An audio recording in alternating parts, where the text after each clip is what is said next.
Bom dia, gente.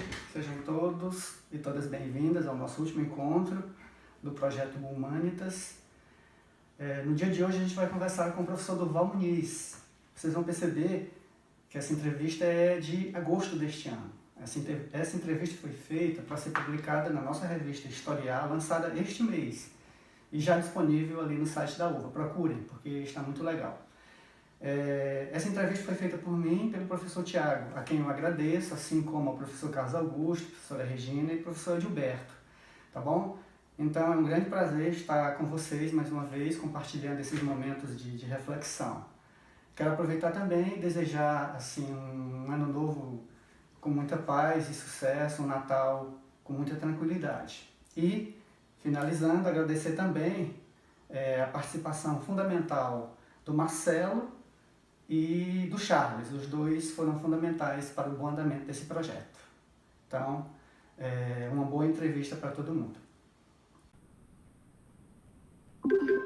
Boa noite, gente. 10 de agosto, estamos aqui com o professor Durval, professor Tiago Rocha, para uma entrevista assim, bem especial para a nossa revista Historiar, dentro das comemorações, professor Durval, dos 60 anos do curso de História. Você esteve aqui nos 50, né? Teatro São João. E aí está fazendo parte também desse momento importante dos 60 anos do curso de História. E estamos numa sequência de publicações da Historiar. Nós vamos publicar agora uma revista com artigos de egressos do curso. E, posteriormente, essa revista, Sertão Plural, em que a sua entrevista vai fazer parte. Então, assim, é um grande prazer, é sempre um prazer. Ainda mais estando aqui com o Tiago, se perguntando. Prazer te ver sempre. Então, assim, professor Durval, eu queria começar com uma questão mais geral, dentro desse universo do sertão, querendo entender, quando a gente fala em sertão e sertões, a gente está falando de fronteira, a gente está falando de território, a gente está falando de raça, a gente está falando de um espaço indefinido, né? A gente está falando ao mesmo tempo do sertanejo como um outro da nação, que ao mesmo tempo se tornou depositário de uma nacionalidade, mas ao mesmo tempo é o outro, ele não é branco, né? Uhum. Então eu queria que você nos colocasse alguma dessas questões assim que são realmente muito complexas, né? Porque envolve também a questão de identidade, né? A palavra sertão, né, que é uma palavra exclusivamente da língua portuguesa, né, é uma das palavras exclusivas da língua portuguesa, né?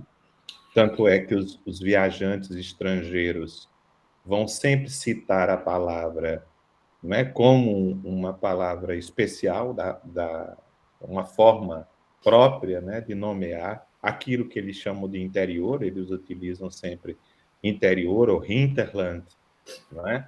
Quer dizer, sertão é uma palavra, né, que designa sempre o outro, não é? O sertão, já em Portugal, designava esse outro, que era inicialmente, né, o morador das zonas rurais mais remotas, mais distantes do país, né?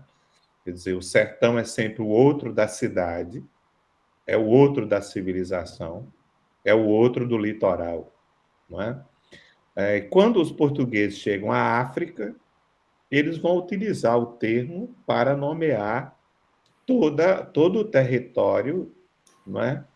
Para dentro, além do litoral. Todo o território onde eles não dominavam, né? Então, o sertão também ganha uma conotação colonial. Ela passa a ser uma categoria colonial, uma categoria que indica, né, aquela área que não é controlada e dominada pelo branco, pelo homem branco. Então, o sertão torna-se, né, o não dominado, torna-se o não civilizado, torna-se o não colonizado, né? Então, o sertão, por definição, ele é sempre relacional e móvel, não é? O sertão, ele é sempre definido pela relação com outro espaço, não é? Que é a sua negação. Então, o sertão é o não do litoral, né? O sertão é o outro, né? da civilização, do território dominado, controlado, né? Domesticado, racionalizado, né? Desbravado, povoado, e aí você vai ter várias, né, conotações. Né? Ao mesmo tempo, portanto, o sertão é essa fronteira sempre em movimento. Não é? Quer dizer, quase sempre, quando você chega no sertão, ele anda mais para frente. Não é? Quando você chega lá, ele deixa de ser sertão. E aí o sertão é atirado mais para adiante. Né? À medida que, né, a fronteira vai se movendo. Né? A fronteira é móvel, ela vai caminhando, no caso do Brasil, de leste para oeste, e o sertão vai, né, sendo empurrado cada vez mais para o interior. Né? Então, o sertão é quase sempre o lugar do desconhecido, né? Do mistério.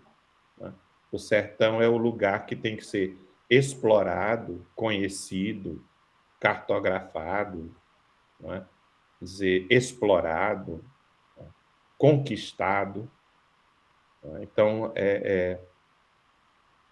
e é muito interessante como, não é? Isso é um processo que eu descrevo num texto que eu acabei de escrever para um livro que vai sair na Inglaterra, né, na Escócia, um encontro que vai ter dos estudiosos de história regional, a rede de estudos de história regional do qual eu faço parte, que é um texto em que eu mostro como essa categoria sertão ela foi apropriada pelo discurso regionalista nordestino. E como, de repente, o restante do Brasil deixou de ter sertão. Quer dizer, o sertão que antes estava em todo o Brasil tinha sertão, todo lugar do Brasil tinha sertão, né? Quer dizer, sertão era sempre o lugar onde a chamada civilização não tinha chegado, ou seja, sertão era quase sempre as terras ainda não dominadas pelos brancos, ainda não apropriadas, ainda não plantadas, né? Ainda não cultivadas pelos brancos, né? Porque o sertão remete também ao inculto, no sentido, né, de produção econômica como cultural. Né? O sertanejo é, inclusive, visto como um homem inculto, né? Como um homem não cultivado. O sertanejo é rude, é rústico, é primitivo. Né? O sertanejo, né, é a própria cara do sertão. Né? É a própria encarnação do sertão, que, como dizia Euclides, era ignoto. Né? Um sertão. Então, o discurso regionalista nordestino, entre vários milagres que ele conseguiu, não é? Foi se apropriar da categoria sertão, não é? Da mesma forma que se apropriou da categoria seca. Nenhuma área do Brasil tem seca, as outras áreas do Brasil têm estiagem. A seca é exclusivamente do Nordeste. O Nordeste se apropriou da seca, né? Da mesma forma que se apropriou do sertão. E há uma relação direta entre uma coisa e outra. Quer dizer, o Nordeste, quando surge no imaginário nacional, no começo do século XX, nasce justamente vinculado à seca, às obras contra as secas, e por isso essa sinonimia entre Nordeste, semiaridez e seca. Né? E, coincidentemente, o sertão do Nordeste é semiárido. E, portanto, se Nordeste é seca, Nordeste é sertão. Né? E, portanto, há essa sinonimia e essa apropriação, né? A ponto de, em 1969, o IBGE reconheceu o sertão oficialmente como uma sub-região da região Nordeste. Então, oficialmente, em 69, o IBGE reconhece que o restante do Brasil não tem sertão. Quem tem sertão é o Nordeste, oficialmente, não é? Quer dizer, as outras regiões do Brasil passam a ter interior, não tem mais sertão. Né? Daí a confusão que os nossos alunos fazem achando que Grande Sertão Veredas, por exemplo, é um livro sobre o Nordeste, né? Juram que Guimarães Rosa está tratando do Nordeste porque é Grande Sertão Veredas. Não, Guimarães trata do sertão das Gerais, não é? Que pega parte da Bahia, não é? Mais uma parte de Minas Gerais, a parte semiárida de Minas Gerais, né? Minas Gerais tem uma parte semiárida, né? O Vale do Jequitinhonha não é brincadeira, não é? É tão inóspito quanto, não é? Algumas áreas do sertão nordestino, né? Inclusive é uma área de pobreza, né? Era uma área de pobreza extrema, né? Uma das primeiras áreas, por exemplo, onde no governo Lula se recebeu obras, né? Inclusive tem uma história de uma famosa ponte que estava prometida sobre o Rio Jequitinhonha há décadas. E Lula foi lá e disse, né, na campanha, vou fazer a ponte, né? Logo no começo do governo fez a tal da ponte. Mas portanto, é muito interessante, né, a história da categoria sertão, né? Quer dizer, é uma categoria colonial, é uma categoria trazida pelo colonizador, né? E para justamente, né, nomear aquelas áreas ainda não sob o domínio do colonizador, ainda não colonizadas, né? As entradas para o sertão, né? Nós estamos agora na época de discussões acaloradas em torno, né, dos valorosos bandeirantes, não é? Os bandeirantes foram responsáveis pelas entradas para o sertão, né? Eles eram chamados de sertanistas, né? Quer dizer, justamente porque iam ao sertão buscar as riquezas de que não tinham, né? E qual eram as riquezas? Índios, bravios, entre aspas, para escravizar, para vender nos mercados de escravos e para usar também como escravos. A base do trabalho em São Paulo colonial é a escravidão indígena, não é a escravidão africana, porque São Paulo não tem recursos para comprar africanos, que são caros, né? Então, os bandeirantes vendem indígenas para as áreas periféricas economicamente da colônia, não é?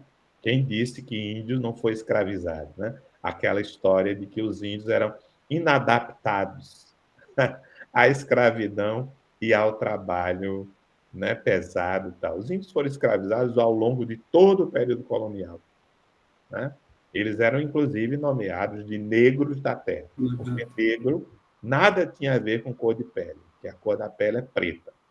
Negro era uma categoria jurídica que remetia à condição de subordinação, à condição de escravo. Então, eles eram os negros da terra, né? Quer dizer, claro, como uma projeção da categoria colonial negro trazido da África, evidentemente. Negro era uma forma pejorativa de se chamar um escravizado, né? E foi, né, por isso, estendida aos indígenas, que também tinham uma pele não branca. Os indígenas eram amarelos, não eram brancos, né? Então, a, a categoria sertão, quer dizer, eles iam ao sertão em busca das pedras preciosas, né? Dos metais preciosos, aquilo que Portugal procurava desde o momento que desembarcou na terra, né?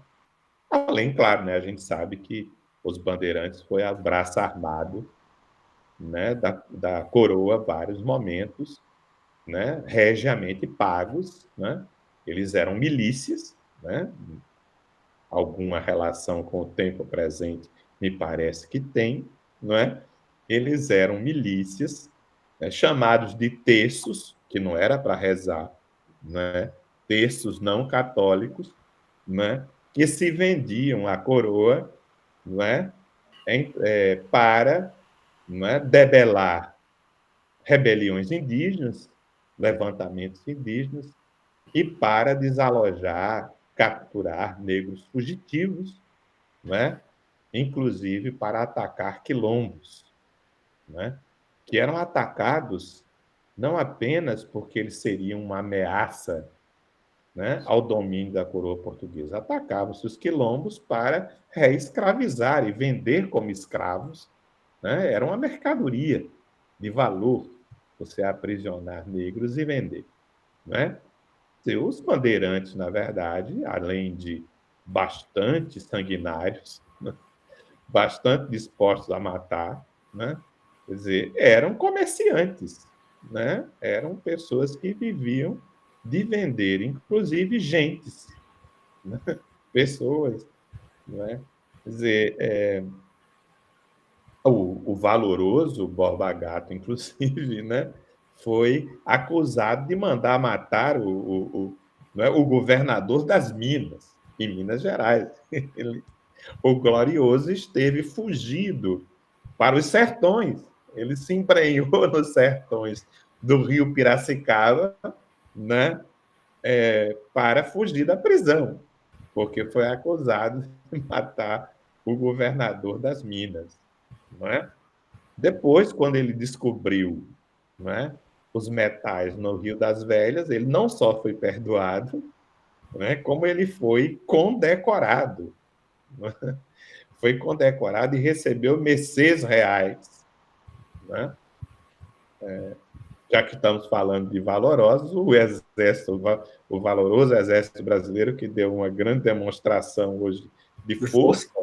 de força, não é? Tem, né, batalhões em homenagem a bandeirantes, né? Então, assim, a história do Brasil, não é? Por que que a gente vai estudar a história do Brasil? Para descobrir o que nós somos ao longo do tempo, não é? Quer dizer, tarefa árdua. Ah,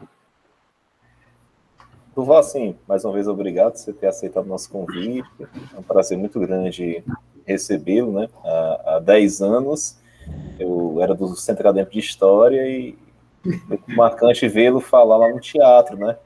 E para mim, assim, é muito tocante estar recebendo você em uma entrevista, sendo seu orientando hoje do doutorado, tendo o Denis aqui, que é um cara que foi meu padrinho em toda a minha formação acadêmica. Então, agradeço muito, eu acho que é muito simbólico.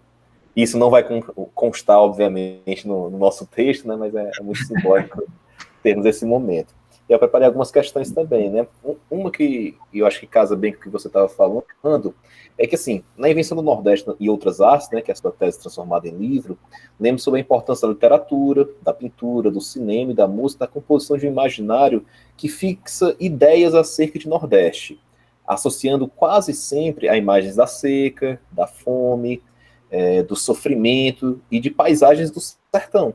Você avalia que nos últimos anos, com novas produções culturais nessas artes, ou seja, né, na literatura, pintura, cinema, música, especialmente nas cidades médias e grandes, novas imagens acerca do Nordeste e do sertão passaram a também compor o imaginário do que é Nordeste em outros locais do Brasil? Olha, eu acho que existem excelentes tentativas de fazer isso, né? Quer dizer, nós temos realmente o cinema, tem, né, trazido, por exemplo, o fenômeno urbano para as telas, o que era uma ausência, né? Pelo menos até os anos 70, quer dizer, quando você via o cinema, né, nordestino ou o cinema sobre o Nordeste, era basicamente um cinema que focalizava, né, ou o rural ou aquela pequena cidade do interior, né, perdida, assim, tipo aquela cidade de Bacurau ainda, né? Quer dizer, aquela cidadezinha empoeirada, né, com uma prostituta, um padre, um coronel, né, um professor, uma médica, só tem um, né? E é, é, um bordel, né? Essa, isso vem sendo, né, vem sendo modificado, inclusive pelo Mendonça Filho, né? Pelos filmes do Mendonça Filho, né? O filme Como o Som ao Redor, por exemplo, né? Que é um filme urbano, né? E um filme interessantíssimo, porque vai mostrar justamente, né, como a estrutura da Casa Grande e da Senzala, não é, migrou para a cidade grande. né? Como as grandes metrópoles do Nordeste ainda são impactadas por essa herança, né? Por essa herança rural, colonial, por essa herança, né, patriarcal, né? Por essa herança de relações de poder extremamente desiguais, né? Então, nós temos, sim, nós temos o Gabriel Mascaro, né? Nós temos uma série de trabalhos, né, de filmes e de, né, os romances do Marcelino Freire, por exemplo, que tratam da realidade urbana, metropolitana do Recife, mesmo os trabalhos do Chico Sá, né, são, quer dizer, você tem realmente uma série de produções, né, uma produção musical, né, que há muito tempo, né, desde o tropicalismo, passando pelo movimento Mangue, quer dizer, pela geração mesmo de Fagner, Belchior, Amelinha, Zé Ramalho, né, produzem outras sonoridades antenadas com o que está acontecendo musicalmente no mundo, né? Então, assim, existe, sim, tentativas, né? Mas que esse imaginário ainda é prevalecente, ainda é, né? Notadamente fora daqui, talvez mais fora daqui do que propriamente aqui, né? Esse imaginário ainda é. Se basta a gente sair do Nordeste para a gente ver o peso ainda desse imaginário, né? Quer dizer, e claro, há um grande problema, né? Porque nós assumimos esse imaginário, né? E não paramos de realimentá-lo, né? Veja o fenômeno de Juliette, não é? Quer dizer, em que os seguidores se autonomeavam orgulhosos de cactos, não é? Cactos, eram cactos, né? E todo o marketing da moça foi feito com ela exibindo um chapéu de cangaceiro na cabeça, não é? Uma moça que eu acho que nunca tinha colocado um chapéu na cabeça, né? Mas quando chegou no momento de construir o personagem para o programa, né? Porque é engraçado as pessoas acharem que tem alguém ali que seja natural naquele programa. O programa é uma novela com atores amadores e mal pagos, não é? Mas é uma novela, e por isso mesmo que dá um enorme lucro à Globo. Com roteiro e tudo. Com roteiro e tudo, com o diretor e tudo. O diretor interfere em tudo ali e dirige tudo ali. E ele é um ditadorzinho, a gente sabe, né? Que Boninho não é brincadeira, né? As intervenções que ele faz no programa, né? Então, assim, a Juliette foi espertíssima, teve uma equipe de marketing fantástica. Ela é uma moça realmente simpática, né? Desembaraçada, né? É uma moça com muitos predicados de inteligência e de esperteza, não é? E desempenhou seu papel da forma mais, né, interessante possível. Outros naufragaram nos seus personagens, né, violentamente no programa, né, porque ali o programa foi claramente feito, o roteiro era para cada um representar justamente, né, um personagem ligado às lutas identitárias, às questões identitárias. O programa era, né, um programa para representar representações de negritude, de homossexualidade, né, de regionalidade, quer dizer, há questões identitárias que estão tão na pauta, não é? E cada um ali tinha um personagem, né? O Gil já entrou na casa gritando, né, qual era o personagem que ele ia representar, né? Então, assim, cada um, né? Uns com mais sucesso, outros com menos sucesso, porque a gente sabe que tem bons atores e tem mais autores. Quer dizer, alguns escolheram um papel que não conseguiram sustentar, não é? No programa. Né? Mas, assim, eu acho que o fenômeno mostra, né, como ainda esse esse imaginário é muito forte, né? Como ele é poderoso, né? Porque ele é, além de tudo, assumido por nós, né? Quer dizer, a identidade nordestina é fortíssima porque ela é vivida pelas pessoas, né?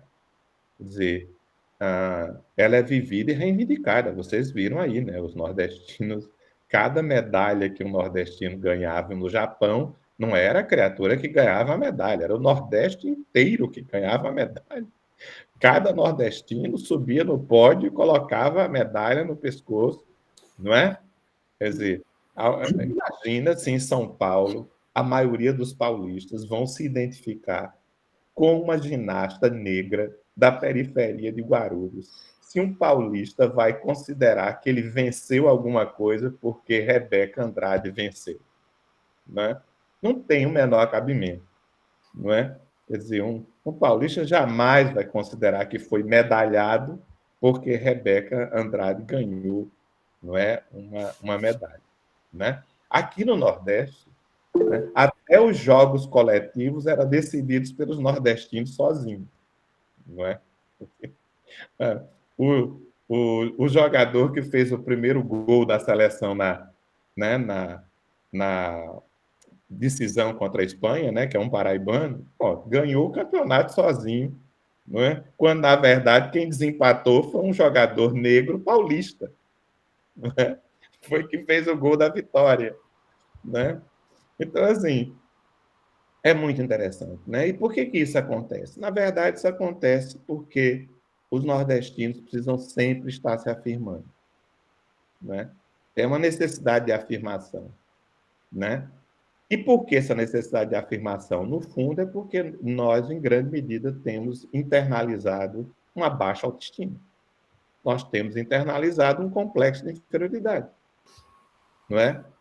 De tanto a gente ouvir que nós não somos capazes, que nós não somos bonitos, de que nós não somos inteligentes, não é? Quer dizer, muita gente acredita, internaliza, né?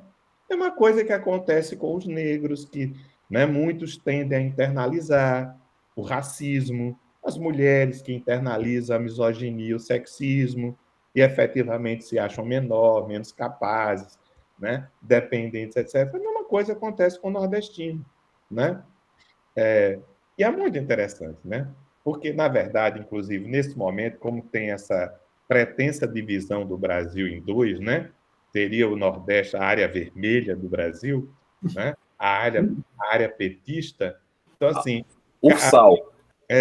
a vitória dos nordestinos também era comemorada pelas pessoas de esquerda de outras regiões, né? Assim, a medalha também era, a cada medalha que o nordestino conquistava era a medalha que o Brasil vermelho conquistava, né?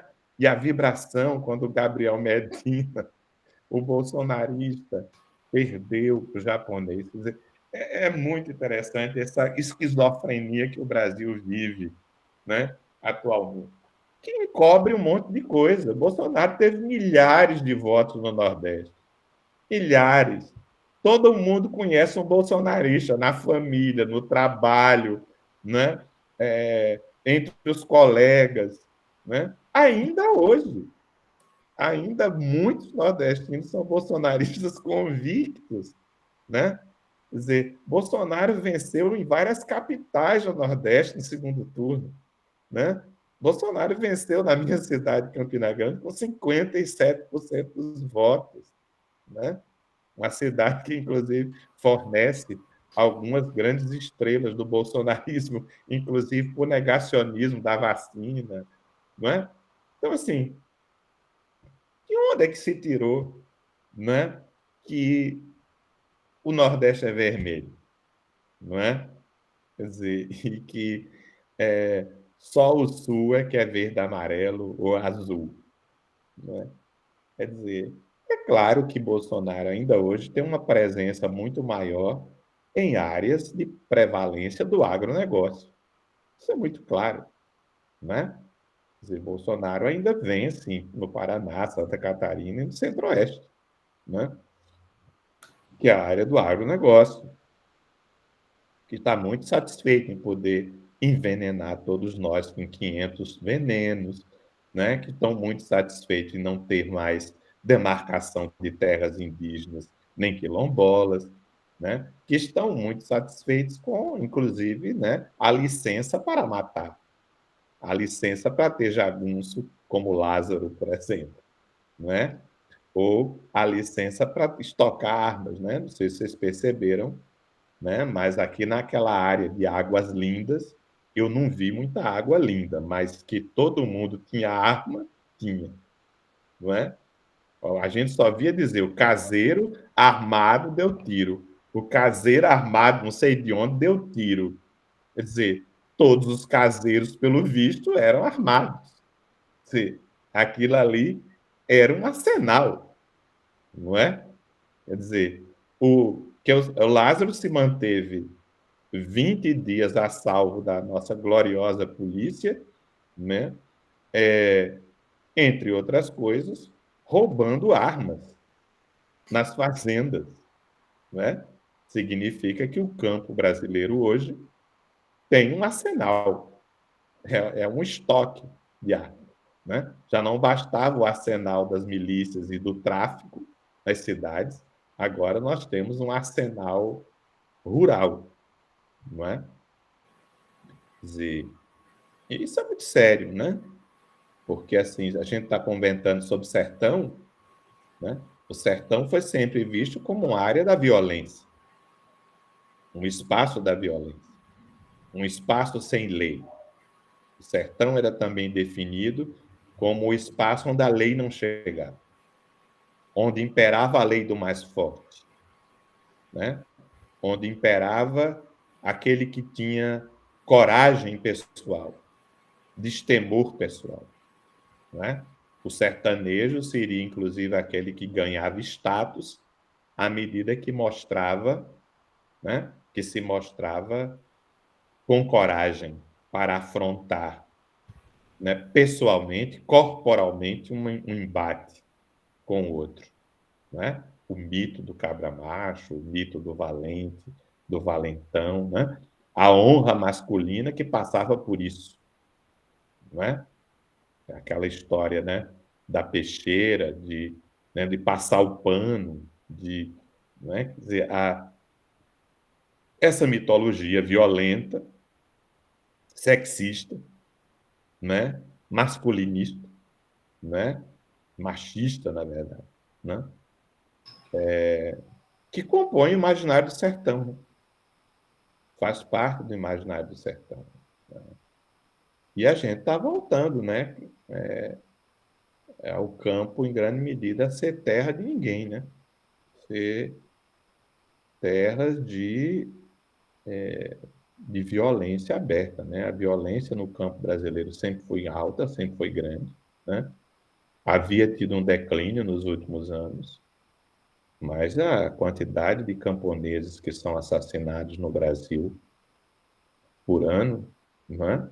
Quer dizer, e agora são os indígenas, né, sendo massacrados, quer dizer, houve inclusive uma denúncia internacional contra o governo brasileiro, né, no Tribunal Internacional de Haia, né, pela matança dos indígenas, o genocídio contra os indígenas, né, não só, né, por liberar praticamente, né, a matança, mas por deixar invadir as terras, né, garimpeiros invadir e atirar nos indígenas, e o abandono, inclusive, da saúde indígena, né, completo abandono da saúde indígena, né.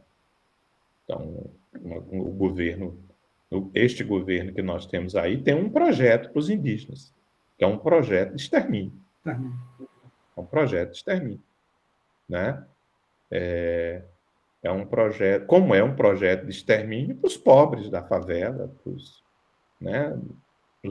Para os negros, para as pessoas, né? Preconceituosamente vistas como propensas ao crime, né? Quer dizer, então, nós podemos dizer, né, que no imaginário o Brasil está voltando a ser um grande sertão, não é? Quer dizer, estamos voltando justamente né, à violência, né, à violência desabrida. Há uma apologia da violência, claro, né? Vocês viram outro dia, né, a passeata bolsonarista no Rio de Janeiro, cujo carro alegórico era uma arminha, né? Uma arminha bastante grande, que abria a passeata a favor do voto. Muito democrático, né?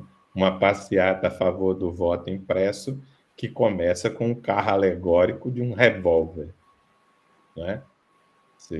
Que concepção de democracia maravilhoso que nós estamos vivendo. Eu acho que a noção de democracia, para eles, né? Quando eles perdem, que é algo inerente à democracia, eles acabam não aceitando.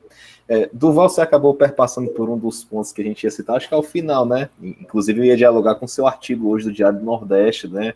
Você fala nordestinos contam medalhas em busca da afirmação. A gente ia fazer uma pergunta sobre isso, mas como você já respondeu, eu acho que a gente, quando for montar a entrevista no arquivo, a gente insere ela para não perder o fio da meada.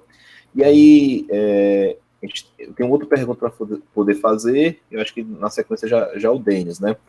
A minha é assim, Duval, em nordestino, ou mito, Duval, nos destinos de fronteira, você cria uma linda definição que um espaço é formado por sociedade, natureza e discurso. Você avalia que o processo de pluralização da sociedade que vivenciamos hoje, com discussões mais amplas sobre gênero, classe e etnia, contribuiu para uma maior diversidade de discursos acerca do sertão nordestino, ou ainda somos reféns dos discursos produzidos no começo do século passado? Eu acho que há muitos discursos circulando hoje sobre o sertão diferentes, né? Por exemplo, você tem, né, todo esse discurso em torno da convivência com o semiárido, não é? Que várias ONGs e várias organizações não governamentais e várias entidades, né, fazem, né? As entidades, por exemplo, que compõem a articulação do semiárido, a ASA, né?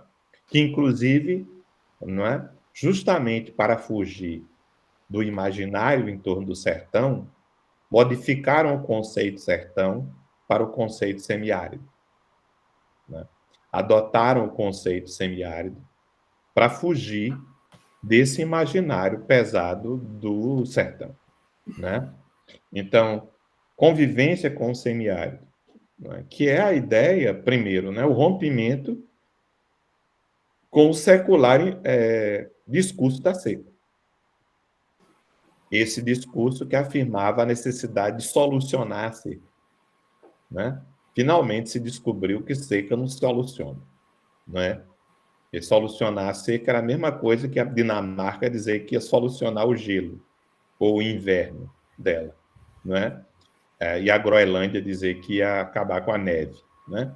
Quer dizer, nós não solucionamos seca, nós convivemos com ela, né? Criamos formas de produção, criamos formas de estilos de vida, né?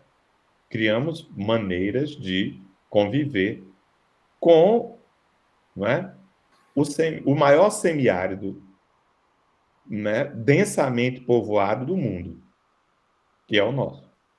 Semiárido, veja, nós não somos um deserto, nós somos semiáridos, né? Que temos, não é, o único bioma caatinga do planeta. Quer dizer, a caatinga é uma formação, um bioma, que só se encontra no Nordeste brasileiro, não é? Que é uma modificação do cerrado, que é uma vegetação tipo savana. A nossa não é tipo savana. A caatinga nem é uma savana, nem é uma floresta. Ela fica entre uma coisa e outra. Por isso ela é um bioma específico, não é? E que poderia, por isso, ser muito valorizado.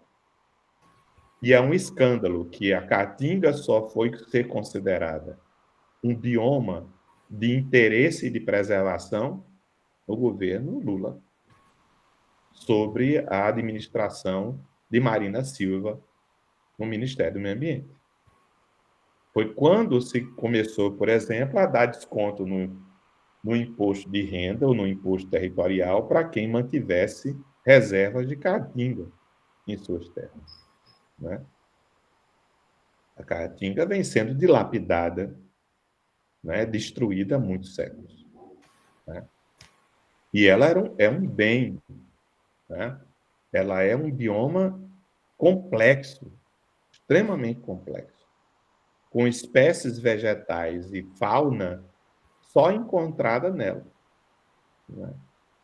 Então, assim, pensar que a gente só veio ter um Instituto de Estudos do Semiárido, né, recentemente, né, embora o semiárido, né, e o norte-nordeste do Brasil sejam as áreas mais estudadas desde o começo do século, por causa das questões da seca e por causa da criação das instituições técnicas voltadas especificamente para a área, como o Instituto de Obras contra as Secas, o Instituto Federal de Obras contra as Secas, o Departamento Nacional de Obras contra as Secas. Então, se acumulou um grande conhecimento geológico, geomorfológico, climatológico, hidrológico sobre essa região, botânico, né? O que não falta é conhecimento sobre essa área. O que falta é a aplicação desses conhecimentos, não é? Então, assim, eu acho que existem outros discursos, sim. Existe uma diversidade de discursos, não é? Concorrendo, não é? Mas o discurso hegemônico, até porque é o discurso ainda explorado politicamente pelas elites dessa área, né? É esse discurso, né? É esse discurso da pobreza, da miséria, da semiaridez, né? Da caatinga, etc. Está muito presente, né, nas nossas manifestações culturais. O problema não é que não exista discursos acadêmicos, por exemplo, concorrentes. O problema é a força da mídia e das artes, da cultura, né? Das produções culturais, reproduzindo esse imaginário, né? Esse é o problema. Inclusive, hoje, as redes sociais, né? Se você, por exemplo, for no Google e colocar imagens do Nordeste, veja quais são as imagens que aparecem. Não é? Faça o teste aí. Veja quais são as imagens que aparecem. Né? É a terra gretada, é o cacto, é o cavalo, não é? As mesmas coisas. Quer dizer, inclusive feitas por artistas que trabalham na internet. Ou seja, pessoas que são artistas gráficos, né, utilizando as tecnologias digitais, continuam reproduzindo esse imaginário. Não é? A mesma coisa se você colocar imagens do sertão, não é? Vai aparecer isso. Quer dizer, é muito difícil fugir do clichê. É muito difícil fugir do estereótipo, não é? Por quê? Um discurso quer ser recepcionado. Um discurso, seja ele qual for, quer ser recebido. E quando você faz um discurso já pronto, né, já esperado, você tem uma recepção mais fácil. Quer dizer, fazer um filme, né, onde as pessoas já esperam, um filme sobre o Nordeste, que as pessoas já esperam determinado imaginário, é muito mais fácil do que você fazer um filme rompendo com isso. Muito mais fácil. Não é? Por exemplo, né, a revolta das pessoas no filme do Carinha Nus, Praia do Futuro. Não sei se vocês presenciaram isso. É uma coisa histórica. Em João Pessoa, em Natal, em várias cidades. Não sei se aconteceu em Fortaleza ou em Sobral. Né? Quer dizer, o Wagner Moura tinha feito o Capitão, não é? Tinha feito o filme, não é? Que ele tinha feito aquela figura fascista, né? Tropa de Elite, né? Tropa de Elite, né? E aí, até para fugir disso, ele vai fazer o filme do Carinha Nus, né? Um filme passado no Ceará, Praia do Futuro, onde ele faz um personagem homossexual, né? E numa das primeiras cenas, ele simplesmente, né, faz sexo passivo com o alemão, não é? Quer dizer, gente, era gente gritando dentro do cinema, saindo revoltado dentro do cinema, né? Casais se retirando em protesto, né? E Natal foi uma coisa ridícula. Tiveram que colocar as pessoas que vendiam ingresso para explicar, fazer uma sinopse do filme para quem comprava, para a pessoa comprar ou não, né? E aí carimbava o ingresso, que a pessoa tinha sido comunicado sobre o conteúdo do filme, né? Porque quase quebram o cinema na primeira exibição do filme, né? Quer dizer, uma recepção tão chocante quanto a recepção de Bacurau, né? Tão chocante quanto, não é? Então, assim, as pessoas se levantavam, mas não saíam simplesmente do cinema. Gritavam, né? Os palavrões direcionados a homossexuais, né? Para poder se retirar. Então, assim, por quê? Porque eles foram ver o Capitão Nascimento, né? Eram fascistas indo ver outro fascista, né? Por uma questão de identificação, evidentemente, né? E como, quando viram que o fascista não fazia um papel de fascista, novamente, não é? Que ator é uma coisa e personagem é outra coisa, né? Eles saíam indignados do cinema. Né? Será que o Wagner Moura não se arrepende, né, de ter feito os filmes e tal? Financeiramente, obviamente, não, né? Os dois Tropas de Elite foram extremamente lucrativos para ele. Mas a imagem que colou nele durante muito tempo foi aquela, né? Justamente por isso que ele fez esse personagem. Eu acho que foi para propositadamente quebrar com essa imagem, né? Então, assim, ele sabia que as pessoas iam no cinema, né?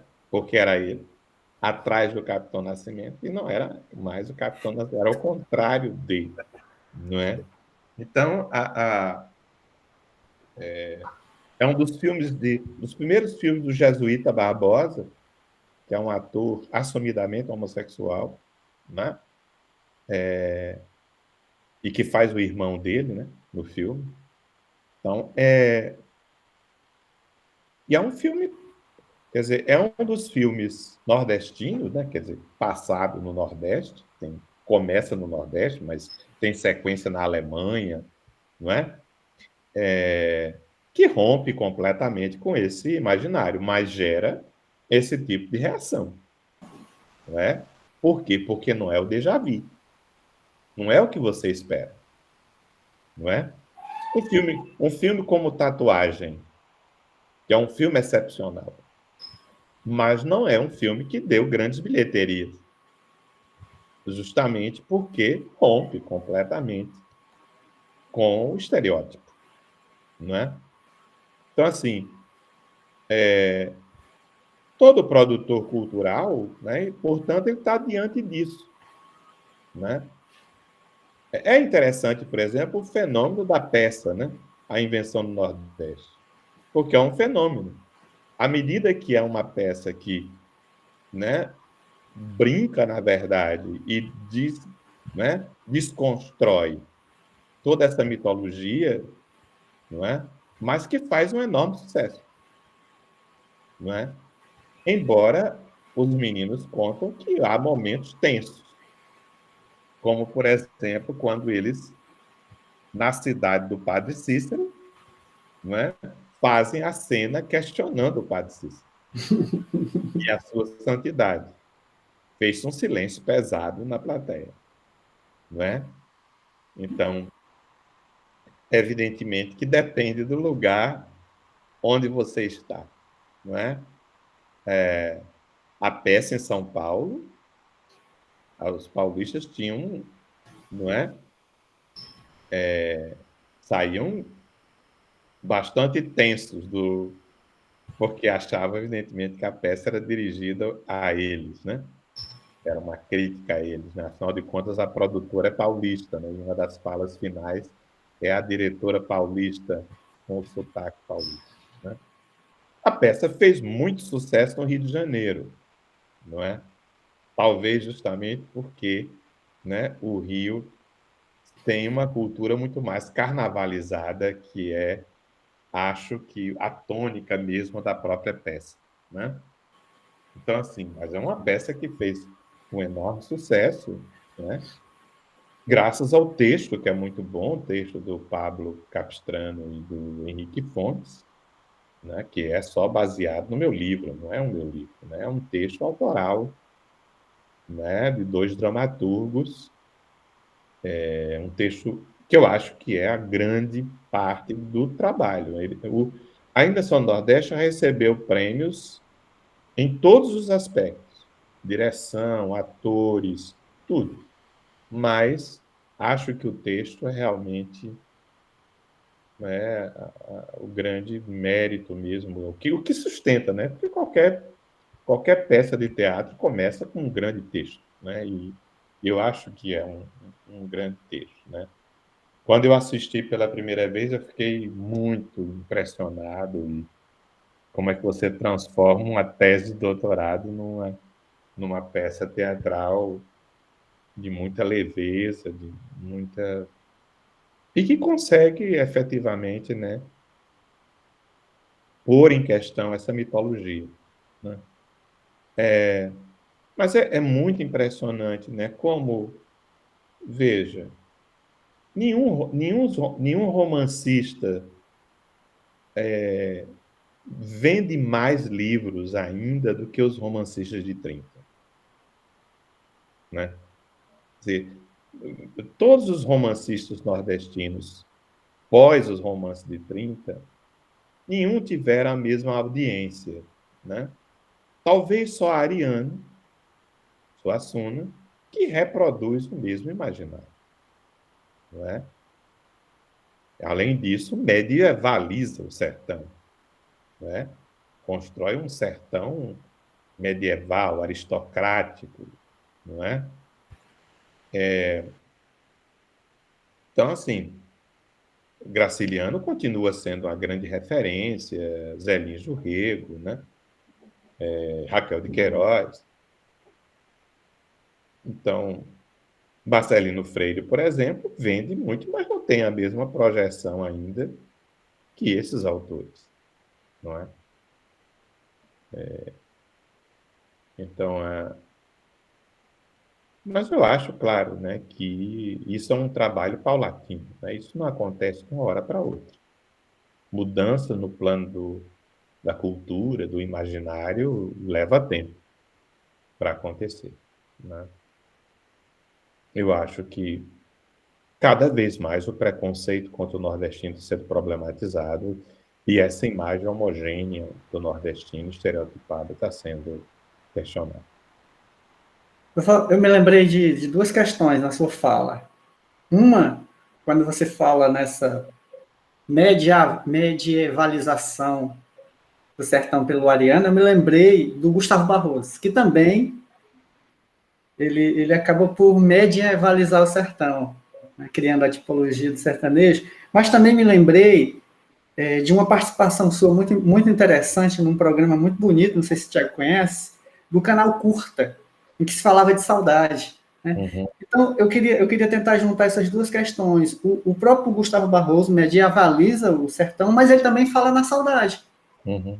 da possibilidade da saudade, da importância da saudade, né? Então, como é que a gente poderia pensar essa questão da saudade na categoria sertão, uma vez que a gente entende que, por exemplo, o romantismo, quando substitui o índio pelo sertanejo, não Uhum. é? É possível pensar essas questões e aí brincar no meio disso a saudade? Justamente, querido, porque o sertão é sempre visto como não contemporâneo. O sertão nunca está no presente. O sertão sempre é passado. O sertão é a reserva de um passado que se foi. É, é uma reserva de um passado que se foi em relação a quem emite o discurso. Porque o sertão depende de quem emite o discurso. E é justamente isso que é muito claro no sertão de Guimarães. O sertão são várias veredas, porque depende de quem se embrenha pelo sertão. E como se embrenha. Se embrenhar não significa necessariamente ir lá e andar no sertão, mas que se embrenha pela temática do sertão. Quer dizer, quem fala da temática do sertão toma uma vereda e trata o sertão de uma determinada forma a partir, né, do lugar de onde ele fala. O sertão depende de quem emite o discurso. O sertão é o sertão de cada um que emite um dado discurso de um dado lugar. Mas o sertão é sempre visto como um recuo no tempo. Quer dizer, quando Euclides diz andar para o sertão era como que recuar séculos. Então, essa ideia de que o sertão é o passado. Então, o passado contraposto o quê? Ao mundo moderno, à modernidade, à sociedade capitalista, burguesa, urbana, não é? Então, assim, a maior parte dos inventores do Nordeste inventaram o Nordeste sob o signo da saudade. Quer dizer, da saudade do mundo senhorial, escravista, patriarcal, estamental, que estava desaparecendo, não é? Ou seja, o Nordeste surge a partir da saudade de uma elite que está perdendo centralidade política e econômica no plano nacional, inclusive no plano regional, como é o caso dos senhores de engenho sendo substituídos pelos usineiros na região. A sociologia freiriana é toda uma sociologia da saudade do engenho, como é a literatura de Zé Lins do Rego, da mesma forma que é a literatura de Raquel de Queiroz. Saudade de um sertão que é contraposto à cidade que ela conheceu, que ela foi morar, a capital, Fortaleza. Não é? Quer dizer, um sertão, né, que está sempre encarnando uma espécie de passado idealizado. Não é? E nós sabemos que o medievo foi uma das temáticas centrais do romantismo europeu.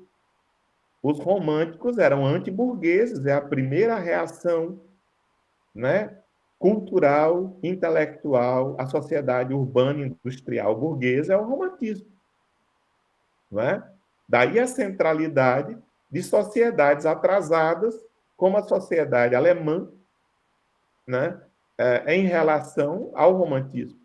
A centralidade que os germânicos têm no movimento romântico, justamente porque é uma sociedade que chega atrasada na sociedade capitalista e que fez uma transição específica, muito própria, em que a aristocracia se aburguesou, onde não houve uma revolução burguesa, como houve na Inglaterra, como houve na França.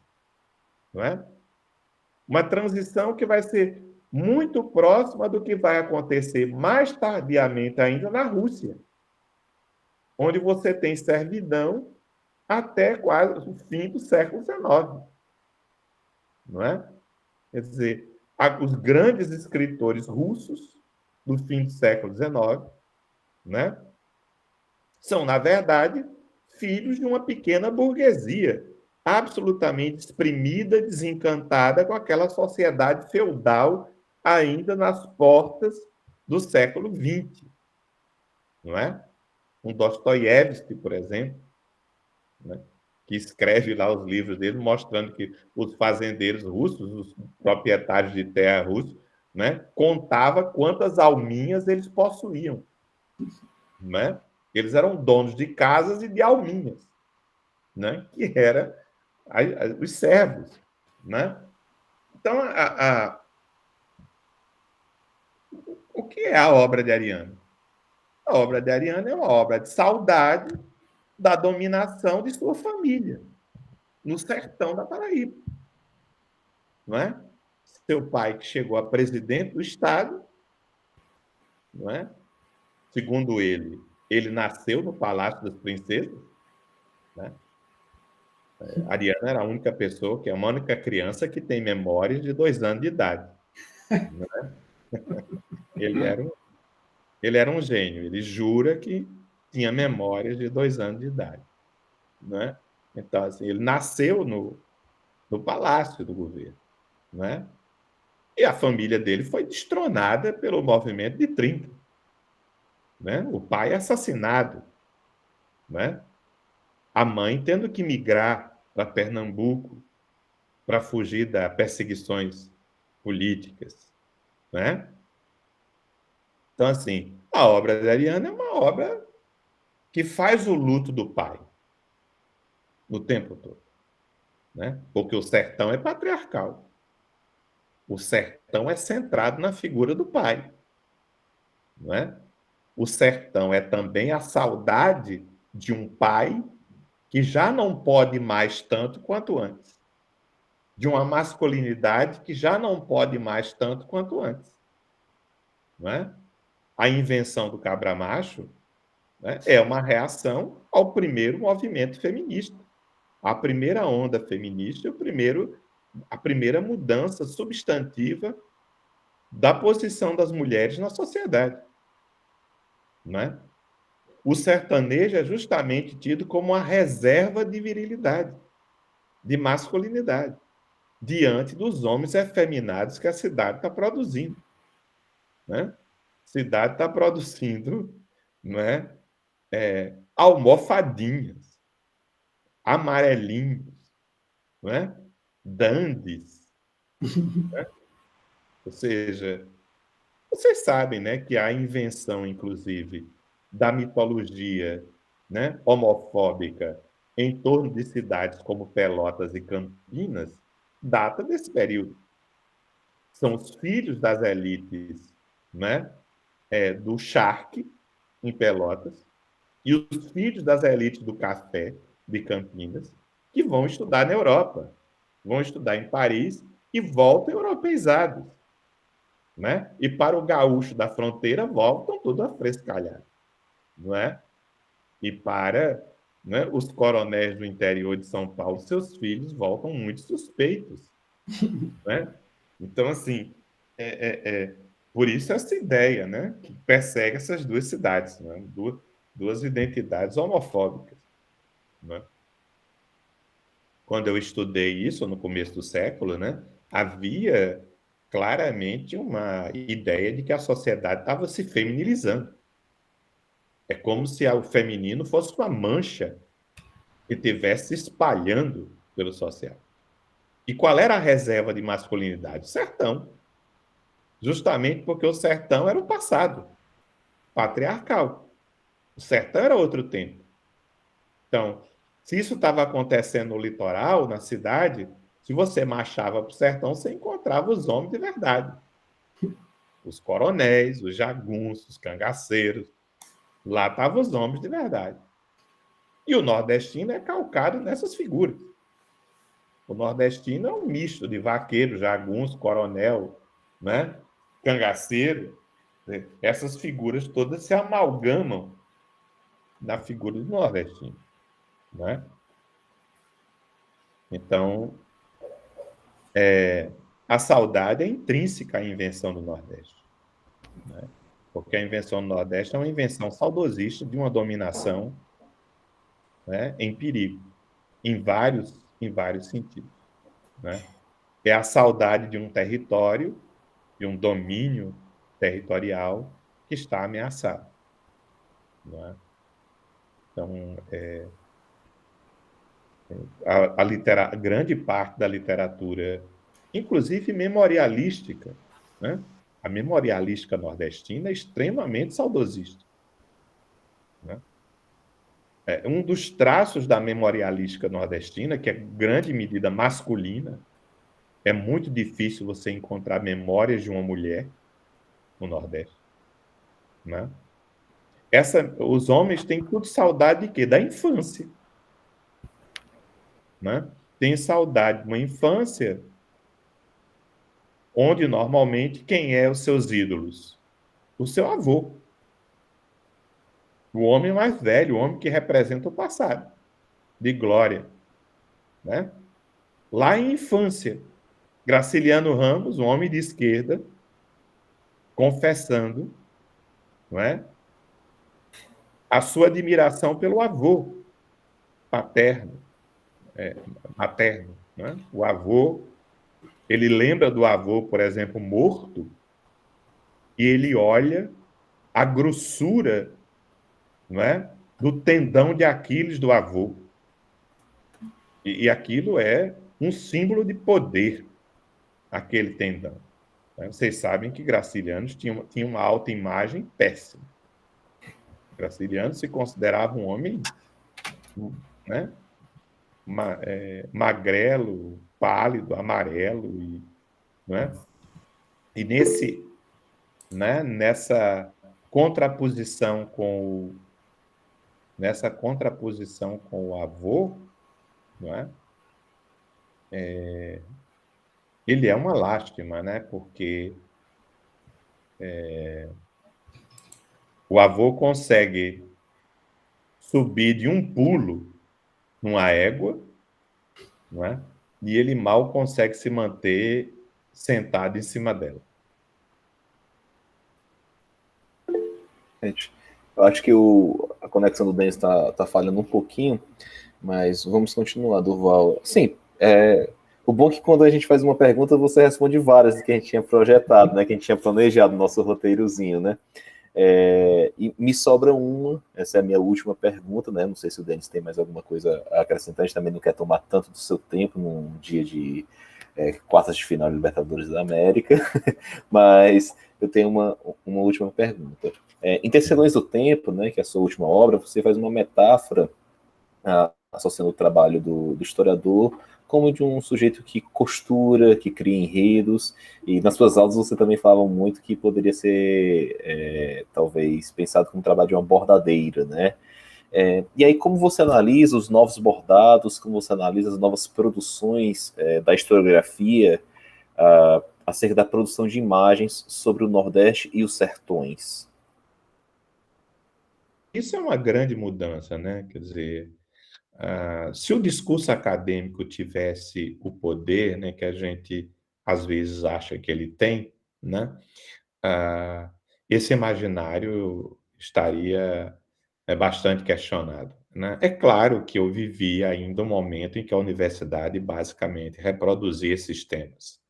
Eu vivi um momento em que a universidade, não é, basicamente, de cada 10 trabalhos que se fazia na universidade, né, 4 era sobre cangaço, messianismo, seca, né? Acho que, né, modéstia à parte, acho que inclusive o meu livro teve um impacto grande na mudança desse tipo de produção acadêmica, né? Eu acho que a produção acadêmica no Nordeste vem se enriquecendo muito, né? Quer dizer, como você dizia, a própria presença dos movimentos sociais, né? O impacto dos movimentos sociais na academia, então, os estudos de gênero, os estudos de relações étnico-raciais, né? Quer dizer, vem colocando outras questões, né? Outros pontos de vista, né? Vem pluralizando a história do Nordeste, né?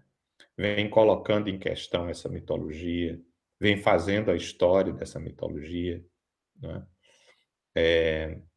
Então, acho que sim, do ponto de vista acadêmico, inclusive com a interiorização das universidades, com a ida das universidades para o sertão, e inclusive com a criação, né, de pós-graduações no sertão, por exemplo, nesse aspecto, eu fiz questão de participar de um programa como História dos Sertões, lá de Caicó, porque eu acho que um curso como esse tem uma enorme importância, né? Está localizado uma pós-graduação no sertão, tratando da temática do sertão e pondo em questão, né? Eu fui consultor deles na hora de elaborar o programa e dei muita força no sentido deles elaborarem um programa em torno da temática do sertão. Porque eu acho que é preciso, né, a universidade fornecer outras leituras do sertão, né? Fornecer a visão de que o sertão é múltiplo, não é? Quer dizer, o que me incomoda é sempre essas imagens identitárias, essas imagens homogêneas sobre o sertão ou sobre o Nordeste. Quer dizer, tanto o sertão como o Nordeste são diversos, não é? Quer dizer, o sertão é sempre quente? Não. Você tem áreas do sertão, não é? Com temperaturas bastante baixas em determinados momentos do ano, né? Quer dizer, você não tem homogeneidade no sertão em nenhum aspecto. E mais, né? A importância que tem hoje o fenômeno urbano no sertão. Mora muita gente hoje em cidades no sertão. O sertão tem grandes cidades hoje, né? A região do Cariri cearense, né? É uma grande conurbação já, né? Petrolina e Juazeiro, não é? Quer dizer, mesmo cidades como Mossoró, Caicó, né, crescem de tamanho, né, e de importância. Então, a Feira de Santana, que fica no Agreste, mas fica na entrada do sertão da Bahia, né? Nós temos, mesmo Campina Grande, que também é uma cidade de área de transição, porque fica no Agreste, né? Mas você tem Patos, Cajazeiras, que são cidades também já expressivas, né? Então, nós temos uma vida urbana hoje no sertão, e isso tem que vir para a produção cultural, isso tem que vir para a produção acadêmica, né? E eu acho que o fato de você ter, nas cidades com 100 mil habitantes, praticamente todas têm institutos federais, né? Ou você tem universidade, seja estadual, seja federal, né? Contribui para que a gente tenha um conhecimento hoje muito mais diversificado e muito mais complexificado dessa região, né? Quer dizer, a cidade como Sobral, né? Eu tenho que fazer um elogio a Sobral, senão, Ave Maria, né? Quer dizer, A gente nem é barrista do Vox. esse grande centro irradiador de civilização, não é? Que é Sobral, desde a colônia que vem iluminando os sertões do Ceará, não é? Então, assim, a gente sabe que Sobral, Temos que colocar ironia, viu, no texto, assim, até, entre parênteses. até do ponto de vista físico, né? Vive também numa área de transição. Sobral, afinal de contas, fica entre o sertão, fica entre uma serra com um clima completamente diferente e fica a alguns quilômetros do mar, não é? Então, assim, talvez por isso, né, tenha dado tantas inteligências, né? E com certeza o lugar que foi escolhido para que a teoria da relatividade fosse comprovada mundialmente, né?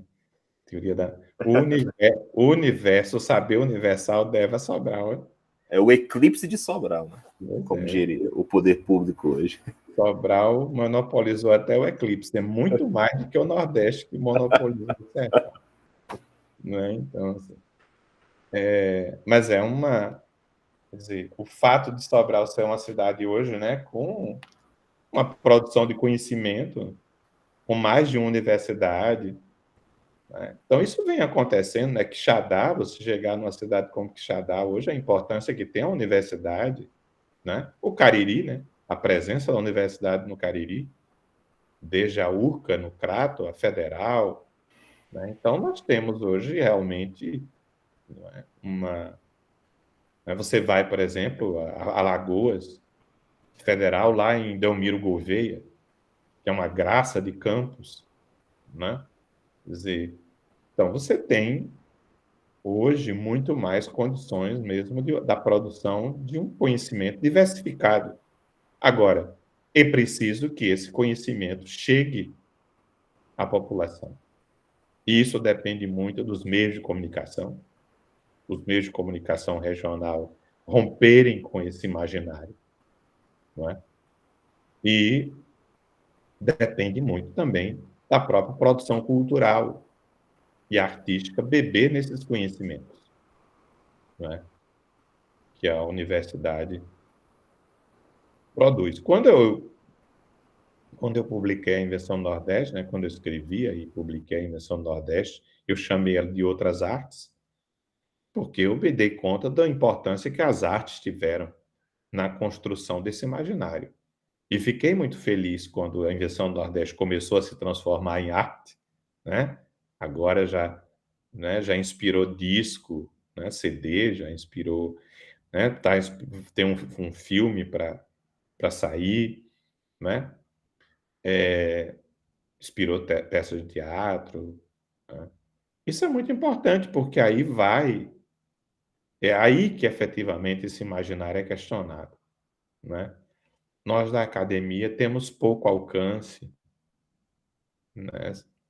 Se nós, inclusive, não falamos mais para o público, por isso que também eu me disponho tanto a fazer isso que chamam hoje de história pública, né? Aceito convites como esse, por exemplo, que eu acho muito importante falar para outros públicos, não é? Eu gravei uma entrevista para um podcast chamado Budejo, né? Olha o nome, né? Budejo, né? Mas foi um acontecimento, né? Quer dizer, muita gente ouviu e foi profundamente questionado, né? Por quê? Porque eles alcançam um público diferente, eles alcançam um público que não é o público universitário, não é?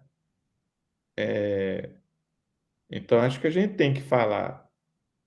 Eu aceitei o convite do Diário do Nordeste, que eu acho que é um grande convite, uma grande oportunidade escrever no Diário do Nordeste, tendo que adaptar, né, minha linguagem, inclusive me adaptar a escrever em 2 páginas, em 3 páginas. Porque é difícil para mim dizer alguma coisa em pouco espaço, né? Mas eu acho importante ocupar a mídia, né? Que a gente saia da universidade e vá para a mídia. Acho que é uma novidade importante, né? Esses canais como o DCM, o 247, né? Eles têm importância porque estão levando os professores universitários para sair da bolha, não é? Para conversar com a população, né? Ocupando, inclusive, espaços de jornalistas mal informados, que é um problema, né? Nós temos uma qualidade muito ruim na formação de jornalista hoje no Brasil, a gente sabe disso. Até porque, né, o fato do Supremo ter decidido que não precisa ter formação universitária para ser jornalista, isso foi uma catástrofe. Porque você permitiu os donos de mídia, que são empresários e que só querem saber de lucro, né, de contratar pessoas muito despreparadas que vão aceitar o salário que pagam, né? Então, assim, muita gente despreparada, né, nos meios de comunicação.